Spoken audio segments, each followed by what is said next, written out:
So we're switching to Daniel chapter 5 here, and I'll just tell you ahead of time, I'm going to give you a lot of history tonight, a lot of context, not a lot of practical anything. So I'm relying on you guys to be thinking now, so when comment times and discussion times come, you'll have something to add. But there's some things I want to share with you that, at least to me, they matter. Some of you will be like, I can't believe Gary gets hung up on that stuff. But I do. So, we're going to read the first 4 verses of Daniel 5 and then basically talk about verse 1 and 2. King Belshazzar made a great feast for 1,000 of his lords and drank wine in front of the 1,000.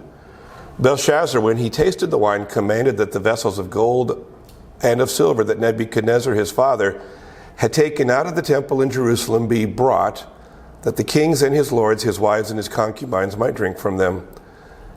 Then they brought in the golden vessels that had been taken out of the temple, the house of God in Jerusalem. And the king and his lords, his wives and his concubines drank from them.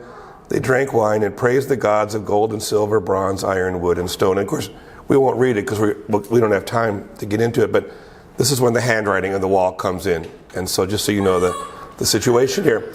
But a lot of historians have questioned the authenticity of Daniel based on, well, first of all, they don't believe that Daniel saw those things prophetically that we'll get into in subsequent weeks. But they also question that Daniel is historically accurate based on something that you see here in chapter 5. And that's the way, you notice when we read verse 1 here that King Belshazzar suddenly appears out of nowhere, right? And he's referred to as the son of King Nebuchadnezzar. But there's no information besides that, how he became king, when he became king. And so normally we'd be like, well, what's the problem, right? The Bible's just recording what happened. But here's the problem. There are a lot of records that have been unearthed from the days of Babylon, the empire. A lot of cuneiform writing on clay tablets, and we have other nations that were writing about Babylonian history in that time. And there is no record of a king named Belshazzar. It's only here in the Bible. And we know that he was the son of a man named Nabonidus. And in every record that's out there, Nabonidus was the last king of Babylon. He was the king when the Persians came in, invaded, took over Babylon. And it was not Belshazzar. And so because here in Daniel 5, Daniel says that Belshazzar was king, you got a lot of these scholars, historians, archaeologists, and all that, and liberal Bible commentators. They say, well, Daniel was either mistaken or he was lying because Nabonidus was the last king of Babylon. And after that, the kings were Persian. And so what we have here is an apparent contradiction, right, between what the Bible says and what the historical records say. If Nabonidus was the last king of Babylon, why does Daniel say that Belshazzar was king? Let's read it again just to make sure you see it. Verse 1, King Belshazzar. I looked it up in the Hebrew. It's the word melech, which means king. It's not a question of translation. King Belshazzar made a great feast for thousands of his lords and drank wine in front of the 1,000. Well, this is why I love context. This is why you hear me just going on and on about context, because there isn't a contradiction if, big if, you know the history of what was happening in Babylon during this time. So, we've been talking about Nebuchadnezzar, right? Who was actually Nebuchadnezzar II, but he was the main one. And he was the king in most of these stories we've been looking at, right? And, well, all the stories. And Nabonidus was the one who followed him. He wasn't Nebuchadnezzar's son, they don't think. They think it was his son-in-law. And he became king when Nebuchadnezzar died. But the thing was, Nabonidus was very different than Nebuchadnezzar. They had different personalities, and Nabonidus had different values, different priorities. And the truth is, people that have looked at his life said he never actually wanted to be king. He never wanted to follow his father-in-law. It was just something that happened because, hey, you're it. You're the son-in-law, doesn't have a son. And so the problem was Nabonidus was not a typical king like Nebuchadnezzar, in the sense he wasn't interested in military objectives. Nebuchadnezzar was somebody who was invading his neighboring countries, taking over. Nebuchadnezzar was an administrator. He had political goals. But Nabonidus was a spiritual person. That was his thing. He spent a lot of time praying in temples. He spent a lot of time seeking the will of the gods. And so a lot of people today who've studied his life say he would have been a much better priest. That was where his interest was. He was somebody who loved to pray, loved to meditate, and these kinds of things.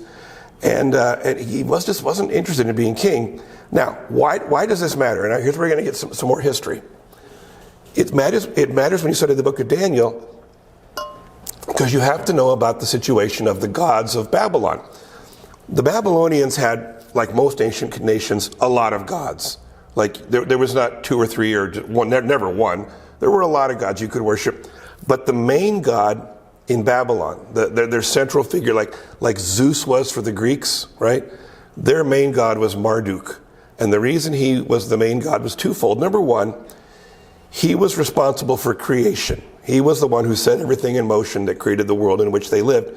But number two, Marduk in their theology was unpredictable and harsh, and you could get him angry easily without doing a whole lot. And so you made sacrifices to Marduk to keep him happy, and so he wouldn't curse you and judge you. But if you needed something, you didn't go to Marduk. He was not a benevolent, kind God who wanted to bless his worshipers. So a lot of them, when they needed something, they went to another god named Sin. It looks like Sin, but it was pronounced Sin. And he was the god of the moon. He controlled the lunar cycle, and he also controlled certain parts of agriculture and fertility. And Sin was more benevolent. Again, if you needed something, that was the god you prayed to, or one of the gods like him. And so you've got this thing going on in Babylonian religion. And they took this very seriously.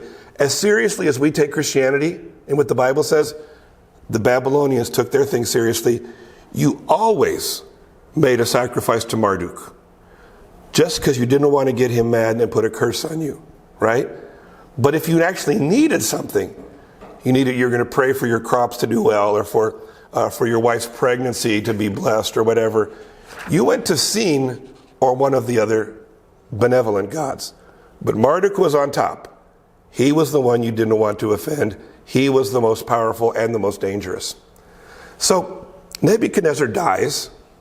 Nabonidus, we think again, his son-in-law, becomes king. And Nabonidus loved to worship Sin. He didn't like Marduk. And he made the decision to elevate Sin in the pantheon of gods above Marduk. And if you've been studying with us now these past it's been a few months now, Babylonian kings could pretty much do anything they wanted and no one could question them. But not even a Babylonian king could disrespect Marduk without causing a serious reaction. And so Nabonidus decides, and he makes this pronouncement that Sin, the moon god, is going to become the main god that we worship.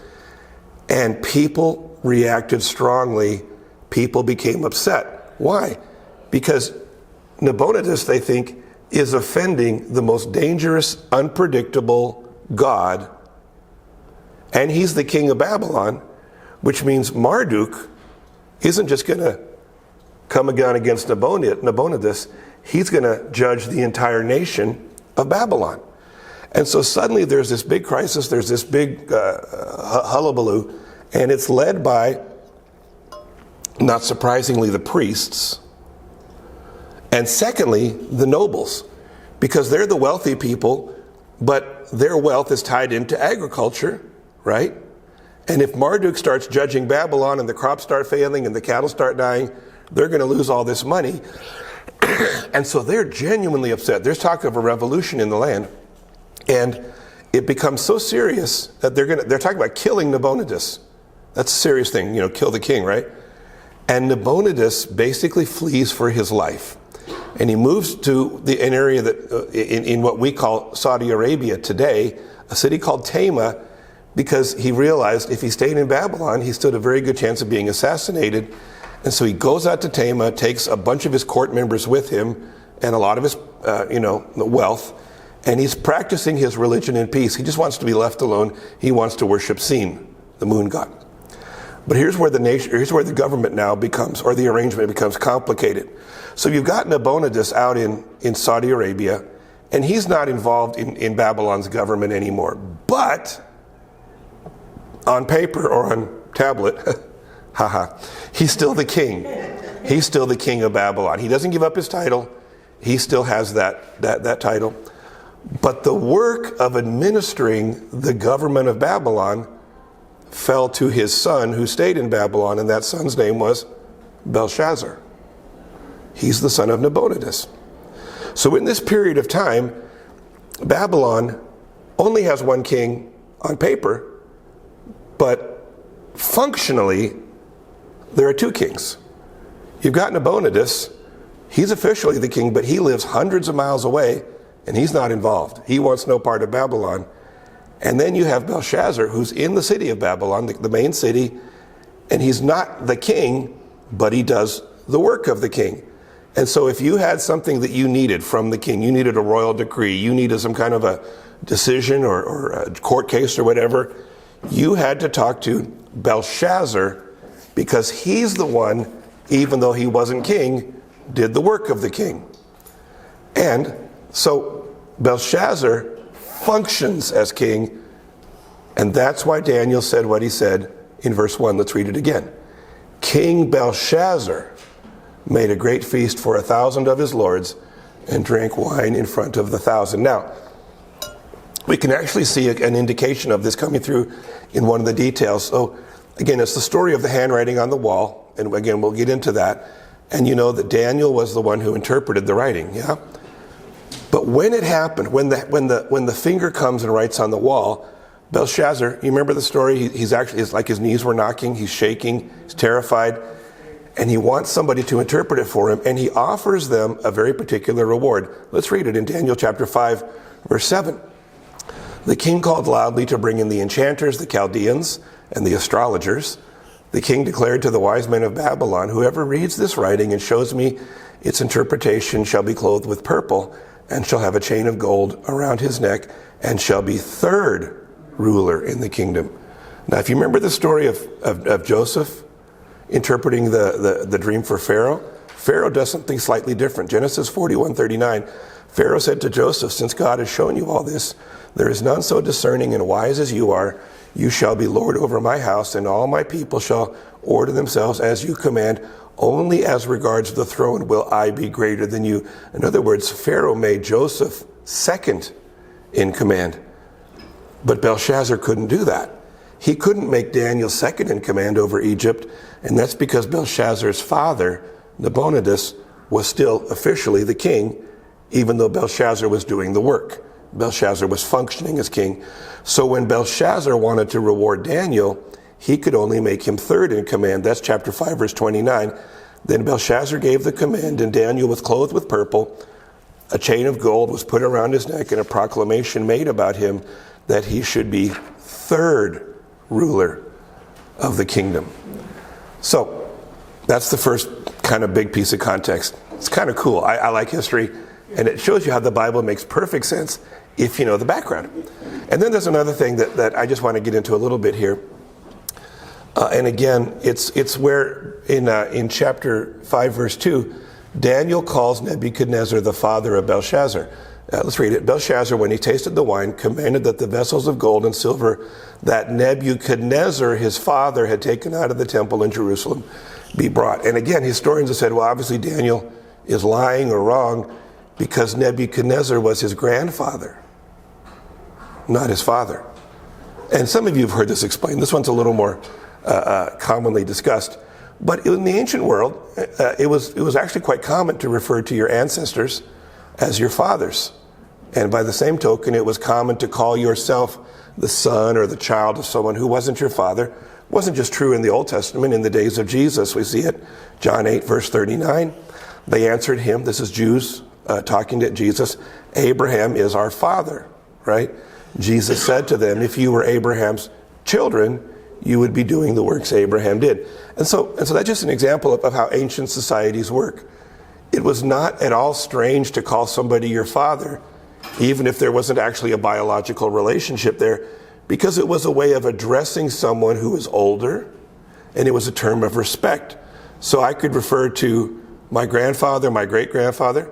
Back then I could say, my father, and people would have understood exactly what I meant. There's a famous story of Elijah and Elisha, 2 Kings 2:11 and 12. As they still went on and talked, behold, chariots of fire and horses of fire separated the two of them, and Elijah went up by a whirlwind into heaven, and Elisha saw it and cried, my father, my father. Well, there's not actually a biological relationship there, but this was a true statement. And the chariots of fire and its horsemen, and he saw him no more. The point I'm making is simply this. In the ancient world, people used terms like this not just to describe a physical, biological relationship. They used it to describe any kind of a close relationship. And I was thinking about this, and some of you will get this, and some of you are aware of it just because you've been living in this part of Texas. This is kind of something I've learned. There's an equivalent, sort of, in our society today, and I think you see it among relationships between Hispanic people. I've met a lot of people that say, this is my tia or my primo. And I found out later, that's not your aunt or your cousin, right? Right? But you use it and everybody understands it, and it's not a lie. It's not actually biologically true, but it's true. That's what's going on here. So my point is simply this, and I'll be interested in hearing you guys in discussion here.